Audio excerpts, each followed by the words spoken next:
Hi guys, கல்யாண வீட்டில் செய்கிற பைனாப்பிள் கேசரி யாருக்கெல்லாம் ரொம்ப பிடிக்கும்னு கமெண்ட்ஸில் ஷேர் பண்ணுங்க. வாங்க எப்படி செய்யலாம்னு பார்த்துடலாம். இதுக்கு அடிகனமான பாத்திரம் எடுத்துக்கோங்க. 1 கப் ரவைக்கு 1/4 கப் அளவுக்கு நெய், 1/4 கப் அளவுக்கு எண்ணெய், இதுதாங்க மெஷர்மெண்ட். ஒரு 4 ஸ்பூன் அளவுக்கு அதுல இருந்து விட்டு கைப்பிடி நிறைய முந்திரி திராட்சையை நல்லா வறுத்துக்கோங்க. இப்போ ஸ்டவ்வை சிம்ல வச்சுட்டு 1 கப் அளவுக்கு ரவையை சேர்த்துக்கோங்க. ஸ்லோ ஃப்ளேம்லேயே ஒரு 3 to 4 மினிட்ஸ்க்கு நல்லா வறுத்திடுங்க. ரவை மட்டும் கலர் மாற விட்டுறாதீங்க, ஸ்மெல் நல்லா வரும். வறுத்த பிறகு 3 ஸ்லைஸ் அளவுக்கு பைனாப்பிளை குட்டி குட்டியாக சாப் பண்ணி போட்டு சேர்த்துக்கோங்க. 1 கப் ரவைக்கு 1/2 கப் சர்க்கரை கரெக்டாக இருக்குங்க. இப்போ சுகர் சேர்த்துட்டு சைடில் சுடுதண்ணி சுட வச்சுக்கோங்க.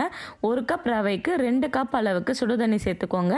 சுடுதண்ணி ஆட் பண்ண பிறகு ஒரே ஒரு கலரை மட்டும் கலரிட்டு ஸ்லோ ஃப்ளேம்லேயே வச்சுக்கோங்க. நம்ம பேலன்ஸ் வச்சுருந்த நெய் அண்ட் கீ மிக்சர் ஊற்றிட்டு 2 பிஞ்ச் எல்லோ ஃபுட் கலர் சேர்த்து மூடி போட்டுருங்க. 5 மினிட்ஸ்க்கு கழித்து எடுத்து பார்த்தீங்கன்னா சூப்பராக வெந்து வந்துடுங்க. வெள்ளரி விதை தூவி சுட சுட சர்வ் பண்ணுங்கள். என்ஜாய் பண்ணுங்கள். Bye guys.